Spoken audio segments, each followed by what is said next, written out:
Eu vou passar agora a palavra para o professor Arthur Quioro. Deixa eu ver, ele está aqui, está conectado. O professor Arthur Quioro, ele é professor da medicina preventiva, ele é do Laboratório de Saúde Coletiva, né, da Escola Paulista de Medicina, foi ministro da Saúde, e ele tem acompanhado a questão da Covid, tem uma perspectiva que foge a quem não é dessa área da saúde coletiva, né? Então, professor Quioro, por favor, fique à vontade para fazer sua fala, é com você agora. Obrigado, gente. Acho que é extremamente importante para nós podermos aprofundar este debate sobre o que está acontecendo com a Covid-19. Eu vou tentar assim, ser bastante objetivo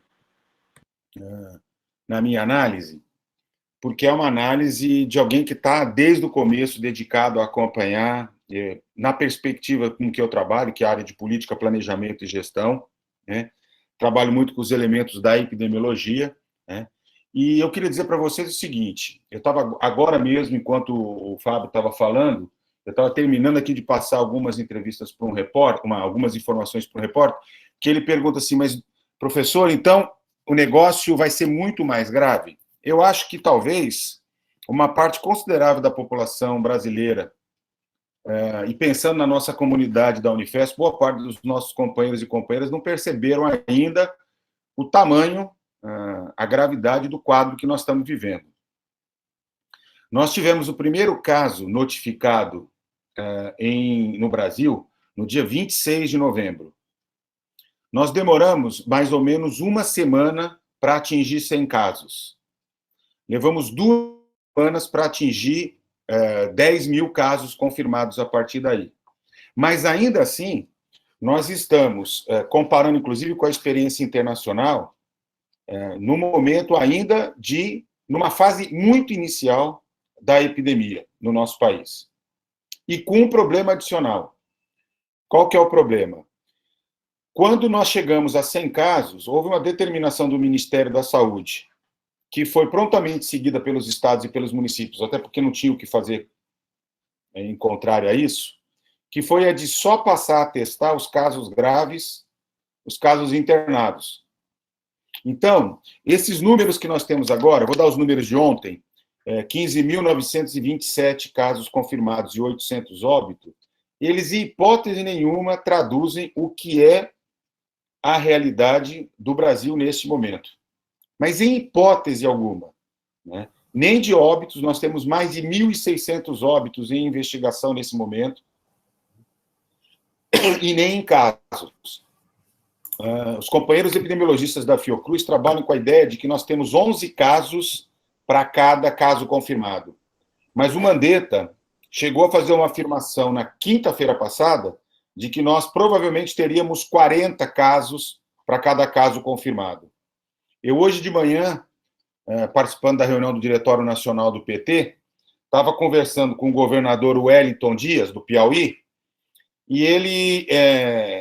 o Piauí é o estado que tem o menor coeficiente de incidência, o menor número de casos no Brasil, né? E ele foi muito objetivo, ele disse que, por um simples motivo, nós recebemos 280 testes do Ministério da Saúde para o estado do Piauí inteirinho. Então, é claro que não se faz diagnóstico. Então, eu estou colocando isso, gente, porque, só para dar um dado para vocês, a Alemanha, que tem tido resultados muito interessantes, está fazendo 500 mil testes por semana. A Itália, Portugal e a Espanha, alguma coisa em torno de 180, 150 mil testes por semana.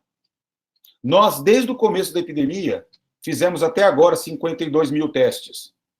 Ou seja, nós temos praticamente 3, 4 testes, 3 testes e meio para cada caso confirmado, né? Então, a gente não consegue saber quem são os pacientes que tiveram casos leves, nós não sabemos quem são os assintomáticos, não conseguimos avaliar os comunicantes, não temos nenhuma proteção para os trabalhadores estão tendo sintomas de síndrome gripal, estão tendo febre, dor de garganta, qualquer coisa, imediatamente estão sendo afastados, sem nenhuma capacidade de confirmação. Então, a rede básica, que deveria atender 85%, 80% dos casos, está praticamente paralisada, porque ela não consegue testar os pacientes, não consegue testar os usuários e não consegue ter equipamentos de proteção para os próprios trabalhadores operarem com segurança. As redes de UPAs, a mesma coisa.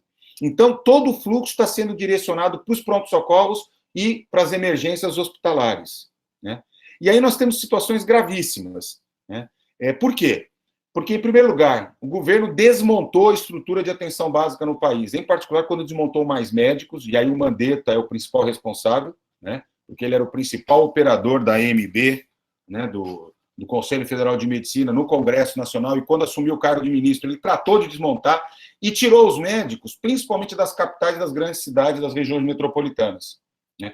Nós temos um cálculo aí de alguma coisa em torno de 8 mil equipes desfalcadas. Então, imagine o grau de destruturação. Ainda que nós tenhamos 1.800 médicos cubanos que ficaram no Brasil e que nós temos mais ou menos 8 mil médicos brasileiros formados no exterior, prontos para entrar no mercado de trabalho, mas que estão aguardando o revalida, que não é feito desde 2017, e é claro que a AMB, o CFM, nessa hora não vão fazer. Então, esquece que nós não teremos atenção básica no esforço de atenção. Ele fez um chamamento de 5 mil vagas, até completar, já acabou a epidemia. Então, desmontado, né? Que mais? Outra coisa importantíssima, né? Nós teríamos que ter uma estrutura de leitos capaz de poder atender com qualidade, e tivemos 2 meses entre o início da epidemia na China, a declaração da emergência sanitária, né? O surgimento do primeiro caso. Então, assim, a população, de alguma maneira, ficou com uma imagem muito positiva do Ministério da Saúde naquela primeira fase de enfrentamento da epidemia, que, na verdade, era a fase de contenção, como nós chamamos, de tentar evitar os casos importados, né? Claro que o Brasil não teve sucesso, assim como nenhum outro país teve, em função da alta infectividade da doença, alta transmissibilidade, né? Mas, naquele momento, a vigilância epidemiológica do Ministério dos Estados e dos Municípios seguiam claramente o protocolo, seguiam os regulamentos, o regulamento sanitário internacional. Então, passou uma situação de muita segurança, etc. Mas o que está por trás disso tudo, né, é o fato de que o Ministério da Saúde não tomou nenhuma das providências que precisavam tomar, nem para a fase de mitigação, quando o número de casos ultrapassa 100 casos no país, e muito menos quando a gente já começa a ter a explosão da epidemia. Então, vejam, nós não temos equipamentos, nós não temos testes, a nossa capacidade, só para vocês terem uma noção, somando todos os laboratórios de saúde pública, Instituto Adolfo Lutz aqui em São Paulo e a rede de Lacens fora, mais Fundação Evandro Chagas, mais a Fundação Oswaldo Cruz, toda a nossa capacidade, nós temos capacidade de ler 6.700 exames por dia. O Ministério indica que no auge da epidemia, quando a coisa pegar para valer, né, nós vamos precisar ler de 30 a 50 mil. Então, vejam como nós estamos despreparados, né? O Ministério só conseguiu agora distribuir 500 mil testes porque a Vale comprou os testes e entregou na semana passada. O Ministério não consegue comprar absolutamente nada. Não consegue comprar equipamento, não consegue comprar EPI, não consegue comprar teste, né? E não articula a rede. Leitos de UTI. Nós temos no Brasil 44 mil leitos, metade na rede SUS, metade privada. Privado para atender 50 milhões de pessoas e o SUS para atender 212, até porque a gente sabe que os privados invadem também os leitos de UTI do Sistema Único de Saúde, principalmente nos grandes hospitais universitários. O que acaba acontecendo? A taxa de ocupação dos leitos do SUS já é de 95%. Ou seja, o conjunto de outros problemas de saúde, infarto, derrame, os cânceres, as outras síndromes gripais, enfim, o conjunto de problemas, por si só, já ocupa. Dos 24 mil leitos que nós temos de UTI no SUS, né, só 14.900 são para adultos, porque os outros são neonatais, são pediátrico, materno, não podem ser usados para o esforço da Covid. E eles já estão ocupados com pacientes com outras enfermidades. Ainda que tenha sido suspenso praticamente todo o movimento de cirurgias eletivas de grande porte que requerem que o paciente fique 2, 3 dias na UTI, isso representa menos de 25%. Então, qual que é a história? O Ministério teria que providenciar segundo os nossos cálculos, e usando a ideia de que nós vamos ter, na melhor das hipóteses, no melhor cenário, que foi o que o Imperial College mediu, 44 mil óbitos no Brasil, e eu acho que é muito próximo ou mais do que isso que nós teremos nas próximas semanas, né, nós precisaríamos ter 8 mil leitos novos de UTI. Só para vocês terem uma noção, o Ministério conseguiu colocar de leito de UTI novo até agora para rodar 170 em todo o Brasil. Então ficam municípios e estados. Que quadro que eu estou querendo trazer para vocês? Que é o seguinte, nós temos um grande problema, que é como enfrentar a pandemia sem teste, sem saber o que está acontecendo, sem saber para onde vai. Nós temos que enfrentar sem rede, ou seja, sem atenção primária, sem pronto-socorro funcionando adequadamente, sem leitos hospitalares de UTI. Por quê? Mas o Brasil tem 400 e tantos mil leitos, 280 mil leitos no SUS, bacana. Só que eles não dizem que 60% desses leitos estão disponibilizados em hospitais de pequeno porte, com menos de 50 leitos, que não têm a mínima condição de atender um paciente com uma síndrome respiratória grave, né, ou com leitos de UTI. Então, assim, é um quadro muito dramático, porque ele não fecha e a gente não vê o governo articulando o conjunto de respostas que seriam necessárias para isso. Nós não temos ventiladores, nós não temos monitores cardíacos, nós não temos equipamento de proteção individual e não temos profissional qualificado. Por quê? Médico, fisioterapeuta, enfermeiro, especializado em atenção de paciente crítico, você não forma da noite para o dia. Eu estava explicando para um determinado jornalista o seguinte, imagina o seguinte, é como se você tivesse uma geração analógica e a outra dialógica. Você não pega alguém que a vida inteira fez atenção básica e que é um cara super bom em medicina de família e coloca para entubar um paciente, fazer um paciente gravíssimo e fazer monitoração respiratória, porque você vai explodir o pulmão dele, não é assim que funciona. Tem alguns colegas que são médicos aqui na lista, sabem do que eu estou falando, enfermeiros, né? Quer dizer, você precisa de um grau de preparação que não foi feito. Então, nós estamos num cenário dramático. E aí, por que o Mandetta e a sua equipe não armaram a resposta? Eu acho que essa, talvez, seja o debate mais importante que cola com o que vocês vinham discutindo anteriormente. Não fez por o seguinte, porque o Mandetta foi um dos caras que aprovou a emenda do teto quando era deputado federal. Alguém que passou o ano passado inteirinho sustentando que o problema do SUS não era falta de recurso. Ainda que só no ano passado ele tenha perdido 12 bilhões e meio, que esse ano ele tenha perdido 4 bilhões e 800 milhões de reais, que somando desde a introdução da emenda do teto, o grau de prejuízo para o Sistema Único de Saúde é da ordem de 22 bilhões e meio.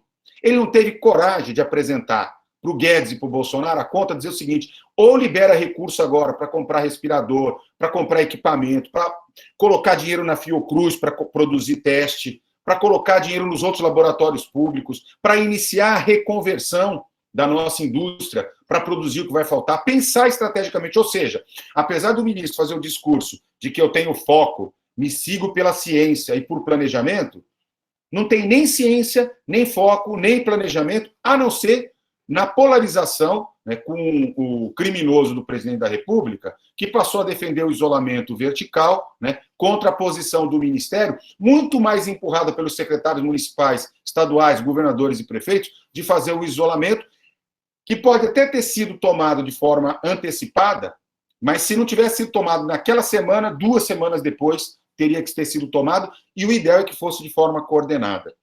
Então, companheiros e companheiras, o que está acontecendo é o seguinte, né?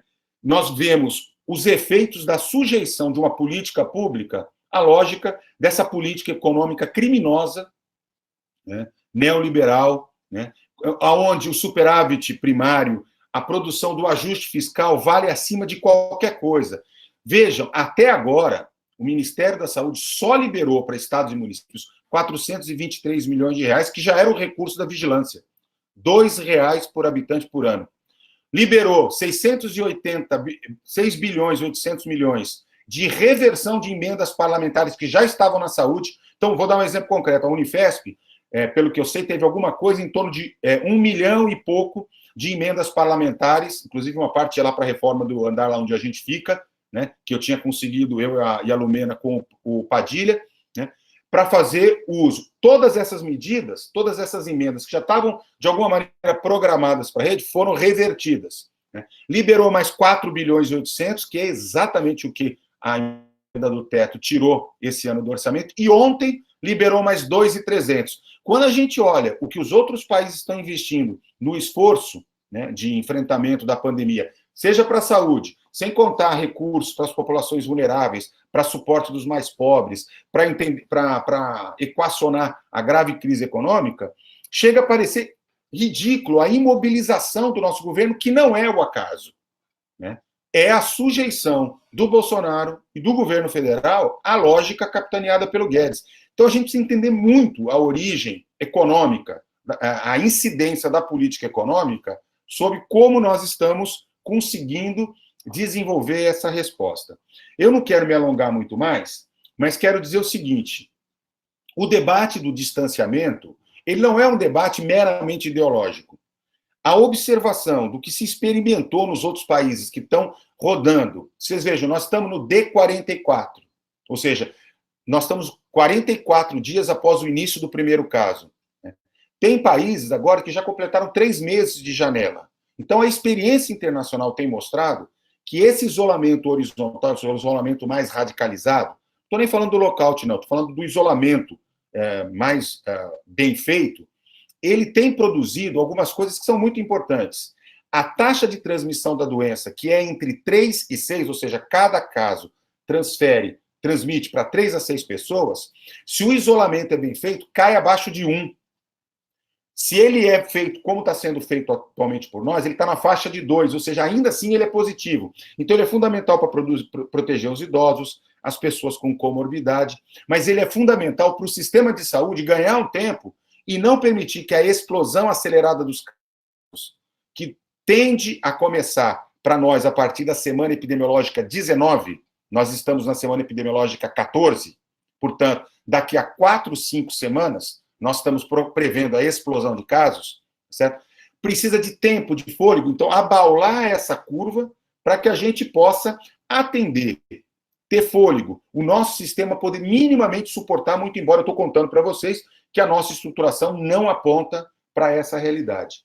Então é fundamental entender essa discussão que envolve o isolamento. O que o Bolsonaro proporciona? Ele proporciona a ideia do isolamento vertical, o que significa para a gente pular de 44 mil óbitos estimados para mais de 600 mil óbitos estimados. E qual que é o grande problema? Não sei se vocês lembram que na segunda-feira ficou aquela história, demite ou não demite o Mandetta, demite ou não demite o Mandetta, demite ou não demite. Aí, não é o Mandetta, mas o Anderson, que é o secretário de Vigilância, que eu conheço muito bem, trabalhou com a gente lá no Ministério, vai e traz a ideia do isolamento ampliado. O que é o tal do isolamento ampliado? Olhando exatamente o que está escrito no manual do Ministério, com as palavras deles, é o seguinte: as cidades, as localidades que tiverem 50% de taxa ociosa, né, na sua rede hospitalar pré-Covid-19, estão autorizadas a se liberar do distanciamento. Ou seja, se criou um discurso trouxa, né?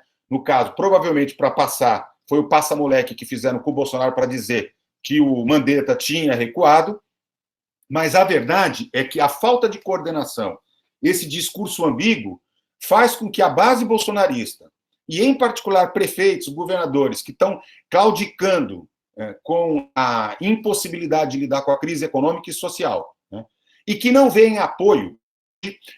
A Fátima Bezerra, que também é governadora do Rio Grande do Norte, dizia na reunião lá do Diretório Nacional do PT, eu tive a oportunidade de ouvi-la, ela dizia o seguinte: por que motivos o governo federal também não acolhe, não socorre com repasse do ICMS, do Fundo de Participação dos Estados e dos Municípios, fazendo ou antecipação, ou fazendo uma elevação dos valores. Os governadores têm muito claro que o Bolsonaro só não topa coisas desse tipo porque isso também faria com que houvesse repasses para São Paulo e para o Rio de Janeiro, e ele considera o Witzel e o Dória seus grandes inimigos nesse momento e, portanto, não tomará nenhuma atitude que socorra estados e municípios, porque ele quer literalmente que o quadro exploda. Então, gente, o que eu quero dizer? Eu quero dizer o seguinte: nós estamos lidando com um quadro sanitário gravíssimo. Então, este é o primeiro grande enfrentamento que a gente tem que tomar, né? com a nossa indústria nacional arrebentando, com o nosso agronegócio entrando também em crise, ou seja, com as cadeias produtivas, todas elas comprometidíssimas, e ainda mais com o isolamento que o Brasil avança. Segundo lugar, nós temos que lidar com uma dimensão que no hemisfério norte ninguém teve que lidar até agora, que é a epidemia chegando na periferia, nos lugares pobres, nos cortiços, nas favelas, nas populações quilombolas, aldeias indígenas, lidando com o povo de rua, com a população carcerária em condições subhumanas. Vejam o exemplo do Equador, né? Guayaquil, assim, não me sai da minha retina. É um pouco o cenário provável de um Brasil, se ele não conseguir uma estratégia de minimização e de enfrentamento da epidemia para essa população. Cara, uma coisa a gente está na nossa casa, seguindo as recomendações. A outra, assim, vai para a favela e diz que o cara tem que ficar isolado, que ele tem que ter água e sabão quando ele não tem água e nem sabão. Os presos brasileiros dependem de produtos higiênicos daquilo que as famílias levam. O Estado não proporciona. As famílias estão proibidas de visitá-los. Ou seja, sequer os meios mais elementares estão dados. Então, uma grande tragédia.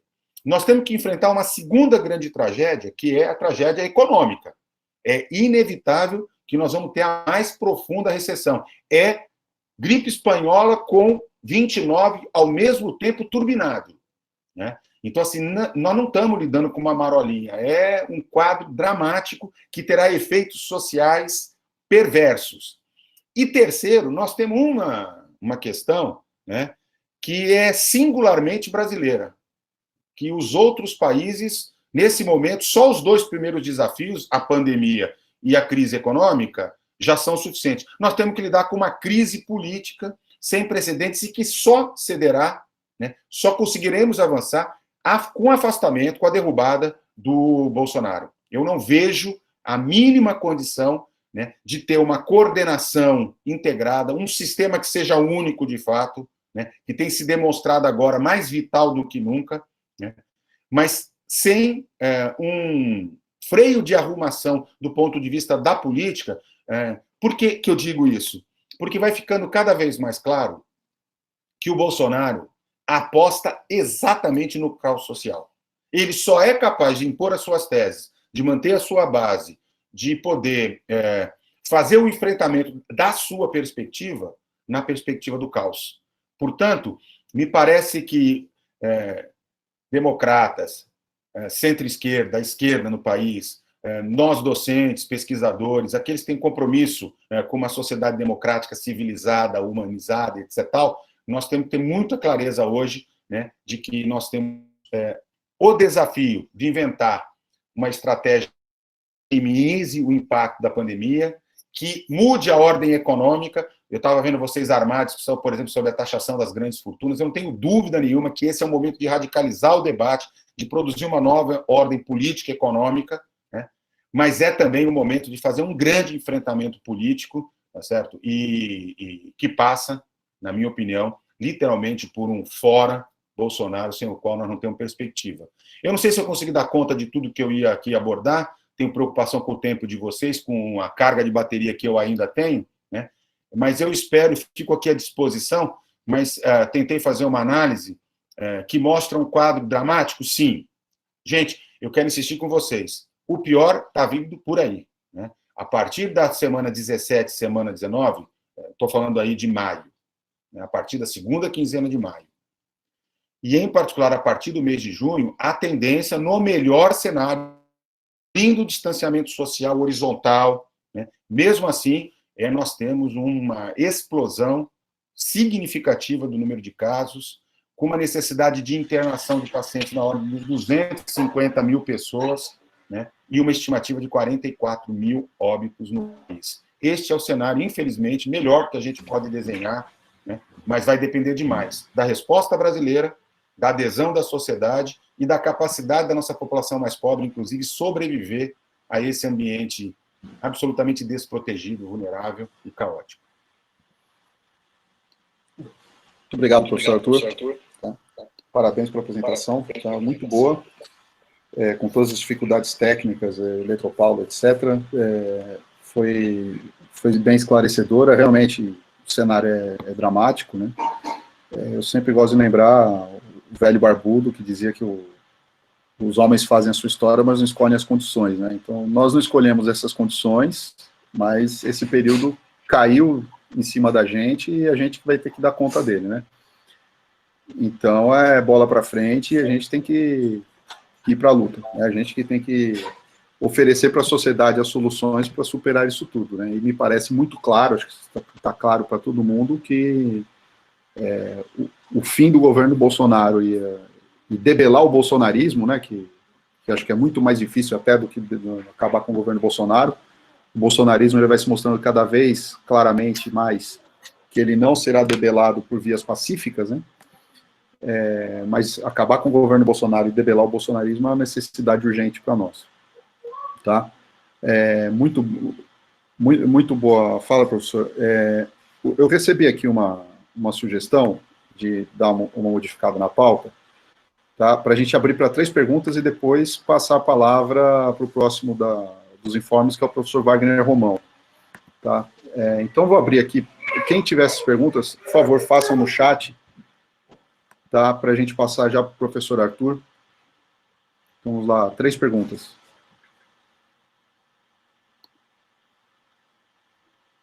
Ou se alguém quiser se inscrever. Luciana Mello, você pode fazer a sua pergunta, por favor? Pode usar o microfone.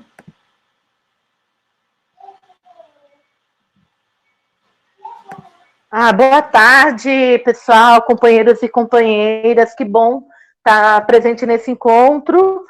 Eu gostaria de agradecer mais uma vez a contribuição do Arthur Chioro. Assisti ontem no Consul e foi muito bom, né? Muito bom, assim, o cenário é muito complexo. Mas a minha pergunta muito rápida é a seguinte: frente a esse cenário e essa análise que você apresenta, Arthur, se a indicação de isolamento, do distanciamento social, se aparecer uma medida como essa, como classe organizada, como sindicato, quais as estratégias de lutas que a gente deve pensar em fazer, porque há uma ameaça entre a relação do governo com o Ministério da Saúde, que é flexibilizar a questão do distanciamento social, do isolamento. E uma das questões que pode vir à tona em maio é a volta às aulas. Como é que a gente se organiza frente ao cenário que você aponta, que me parece que não é para maio a descida da curva? Como é que a gente se organiza para esse enfrentamento, né? Porque a pressão, penso que parece que vai rolar. É isso, são várias perguntas. Não, mas não tem problema, eu consegui captar. Se eu pudesse torcer, é claro que eu torceria para acabar logo, né? Mas a vida não é feita de torcida, né? Então, o quadro concreto é o seguinte: a expectativa do próprio Ministério da Saúde, pena que eu não pude mostrar para vocês, mas eu ia mostrar a curva, a expectativa de crescimento, não é minha só análise. Ela é feita em cima dos estudos do Imperial College, é feita em cima dos estudos que estão feitos pelo pessoal da Johns Hopkins e pelos estudos dos nossos pesquisadores da área de epidemiologia, né? Todos nós... Opa, voltou energia elétrica aqui em casa agora. Vamos ver quanto tempo aguenta. Todos nós temos uma esperança de que o melhor cenário, né, com o menor número de casos, ocorra ali para o final de maio e começo de junho. Mas o pior cenário também ocorrerá nesse período, gente. É isso que é importante. O que a gente pode conseguir é diminuir a quantidade de casos graves.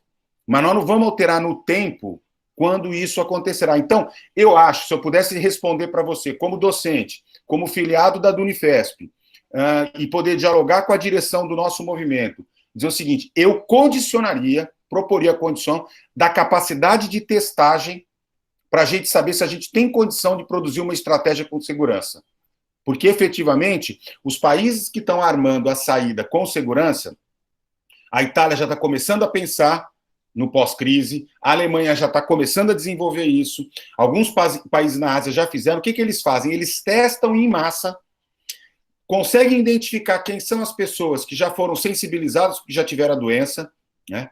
Já conseguem recolocar os setores mais importantes da economia para voltar a funcionar e abrem as escolas, abrem as universidades quando você tem a tranquilidade e suficiência. Eu, nesse momento, diria para você o seguinte: qualquer tentativa de retorno às atividades escolares, universitárias, seria um baita de um tiro no escuro, seria terraplanismo ideológico. Eu condicionaria, e acho que a gente tem que elevar o tom de cobrança junto ao governo, tá certo? Para a garantia de testes em massa. Nós temos capacidade, com a nossa estrutura acadêmica, de fazer a testagem com teste rápido de todos os nossos professores, funcionários e alunos para poder ter uma decisão segura do que a gente é capaz de fazer. E, por exemplo, manter até o final do inverno as pessoas com problemas com comorbidade, os idosos, algum outro aluno ou um outro professor que tenha graves problemas de saúde. Ou seja, nós podemos criar estratégias, mas agora, em hipótese nenhuma. Isso é a partir do momento que a taxa de transmissão começar a diminuir, que a gente, em linguagem acadêmica, chegar ao pico máximo de incidência e começar o período de regressão, né, que é como a gente caracteriza a diminuição, a perda de potência do fenômeno epidêmico. Aqui um pedido do Fábio Luiz, professor Turquioro, para que você comente sobre essa questão da cloroquina. Beleza. Tá? Eu acho que, assim, porque também precisa de um esclarecimento. Politicamente, eu vejo a cloroquina como o nióbio da vez, né? O Bolsonaro precisa pôr uma cenoura à frente do coelho para ele correr. Ele já pôs mamadeira, kit gay, agora é a cloroquina, né? Politicamente, precisa comentar sobre isso. Eu tenho ouvido, inclusive, uma fofoca, eu não tenho elementos suficientes, que parece que o Trump é sócio de uma das empresas farmacêuticas que tem ações substantivas numa empresa que produz esse produto. Mas, de qualquer maneira, o Bolsonaro, como eu disse, ele faz uma aposta, né, que ele se apresenta como o cara que vai defender os empregos, que tem a solução miraculosa, que é a cloroquina, né? E, como eu disse, aposta no caos. Claro que todos nós adoraríamos, nesse momento, ter o desenvolvimento da vacina. Com todas as redes colaborativas desenvolvendo esforços nesse sentido, todos nós sabemos que antes de 2 anos, 1 ano e meio, a gente não tem a vacina chegando para fazer uma cobertura populacional segura. Não temos, né? Podemos até assim, bater o recorde de produção, testagem e cumprir todas as fases e tal, mas isso demandaria 1 ano, 1 ano e meio. Mas, olha, no melhor dos cenários. Nós não conhecemos nenhum tratamento que tenha até agora evidência científica suficiente. Então, o que acaba acontecendo? O que acaba acontecendo é que a gente vê, seja porque, inclusive, os médicos são seres humanos, né? E por mais que coloquem panca e sejam cientistas, na hora que a doença é com eles saem apelando para qualquer coisa, mas ninguém pode ter a confiança ainda se a cloroquina, se imunoterapia, se uso de homeopatia, como está sendo feito na Índia, em larga escala, se o uso da vitamina D, como a Universidade de Turim andou propondo, tem alguma eficácia. Por quê? Porque precisa de tempo e precisa de estudos que tenham suficiente segurança para afirmar. O que nós sabemos é o seguinte: no caso da cloroquina, nós estamos lidando com um produto que é hepatotóxico, né, que tem efeitos colaterais, particularmente para quem tem arritmia cardíaca, é importante, tá certo? E que uma coisa é você usar o medicamento numa situação excepcional, experimental, para um paciente já que você não tem mais nenhuma expectativa e usa como a última possibilidade. A outra é as pessoas saudáveis saírem usando. Então, assim, acho que nós temos elementos suficientes hoje, inclusive dentro da Unifesp, professores que estão acompanhando isso, são da área de medicina baseada em evidência, né, que sustentam que não há nenhuma evidência científica que nos dê garantia. Agora, claro que se a cloroquina se mostrasse um medicamento com uma capacidade de ajudar, tem que despolitizar esse debate e garantir para as pessoas o medicamento. Agora, que está faltando, eu tenho uma prima que tem lúpus eritematoso sistêmico. Nós estamos desesperados para encontrar a cloroquina para ela agora, porque está faltando para o tratamento, né? Então, a gente começa a ter os absurdos como esse. Ou coisas, por exemplo, eu moro em Santos. A Santa Casa de Santos, que é administrada por uma turma muito complicada, adquiriu um teste de diagnóstico, fez um drive-thru cobrando R$250 3 vezes no cartão e lota uma fila de gente fazendo um teste com uma sensibilidade, uma especificidade, com uma acurácia muito baixa, muito complicada, da maneira mais irresponsável possível. Então, assim, a crise abre também a janela de oportunidade para os espertos, não só para os experts, mas para os espertos. E é o que a gente está vendo. O que tem de aplicativo sendo vendido, o que tem de álcool gel falsificado, o que tem de equipamento que não serve para nada, e o que tem de medicamento que é apresentado como solução mágica para as coisas. Tá, obrigado. A gente tem uma última pergunta aqui, tá? Que é do professor Alberto. Ele pede para você comentar sobre as ações do Mandetta e outros, como o Dória, com relação à privatização da saúde. Inclusive, eu tenho até isso é uma especulação. Por exemplo, em São Paulo foi montado um hospital de campanha no estádio do Pacaembu, né? Foram oferecidos vários espaços para montar o hospital de campanha, os clubes de futebol ofereceram os estádios. Ali próximo ao estádio do Pacaembu tem a fábrica do samba, tem outros espaços que já estariam cobertos, não precisariam de barracas, mas o estádio do Pacaembu ele foi privatizado, foi feita a concessão dele no começo desse ano e a prefeitura está basicamente pagando aluguel para usar o estádio que é dela, né?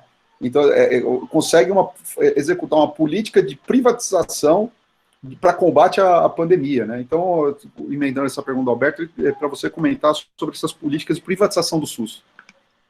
Olha, eu acho até que a ordem de problemas que nós vamos enfrentar no momento vão para além da privatização, da lógica privatizante que está na cabeça tanto do Mandetta como do Dória, né?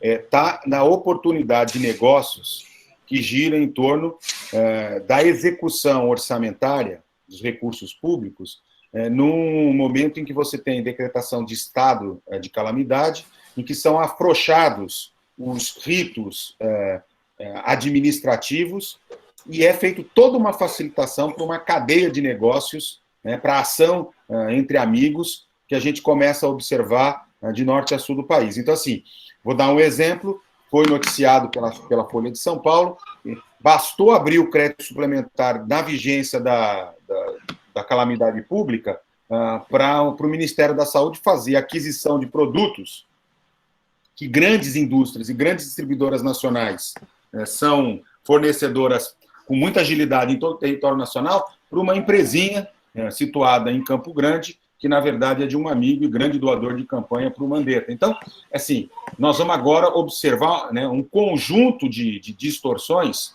né? Agora, por trás disso, a gente também vê um avanço dos esforços da concepção privatista. Só que eu quero só contrapor um negócio. Nunca o SUS foi tão valorizado pela sociedade. Nunca nós tivemos tanta oportunidade de colocar no debate nacional a importância de ter um sistema nacional público, gratuito, sob gestão pública, de qualidade e para todas as pessoas. Por quê? Porque as pessoas estão sentindo na pele hoje o quanto que é importante ter um sistema nacional de saúde. Vocês imaginam o seguinte, nós ainda não chegamos naquilo que nós vamos entrar. E aqui eu não sou profeta do apocalipse, não. Só estou reproduzindo aquilo que é, efetivamente, a perspectiva de quem faz análise epidemiológica no país e no mundo. Mas vejam, vocês imaginem o que seria da Itália, da Espanha, do Reino Unido, se eles não tivessem um sistema nacional de saúde robusto, mesmo a Alemanha, como eles têm e preservam há várias décadas, né? E o que seria do Brasil se nós não tivéssemos o SUS? Ainda que, nessa primeira leva, a maior parte dos doentes que internaram foram para a UTI tenham sido e foram para o setor privado, até porque eram pessoas com classe mais alta, que viajaram para o exterior, que estavam relacionados ao mundo de negócios, etc., com os europeus, com os chineses, etc. Mas agora a epidemia chegará na perifa. E a hora que chegar na perifa, o que a gente tem é o SUS. E é o momento de fazer uma disputa central que envolve não apenas o SUS, mas a ciência, a tecnologia, os nossos laboratórios públicos, a nossa autonomia. Eu sempre conto, quando eu faço meus debates, etc., que um dos aspectos que foram preponderantes para a Argentina ser derrotada na guerra contra a Inglaterra por conta das Malvinas foi porque a Argentina não dominava a tecnologia do sangue e do hemoderivados. Ela dependia de praticamente tudo de importação. né? Então, assim, tem determinadas áreas da vida que são estratégicas estarem na mão do Estado. E acho que a pandemia está mostrando para a gente que, para além da gente produzir uma nova ordem política e econômica, né, acho que tem que repensar o papel do Estado. E nunca, nunca foi tão importante, né, disputar com a sociedade em condições que nós jamais tivemos nesses 32 anos do SUS, a importância do SUS, a importância da universidade pública, a importância da ciência nacional.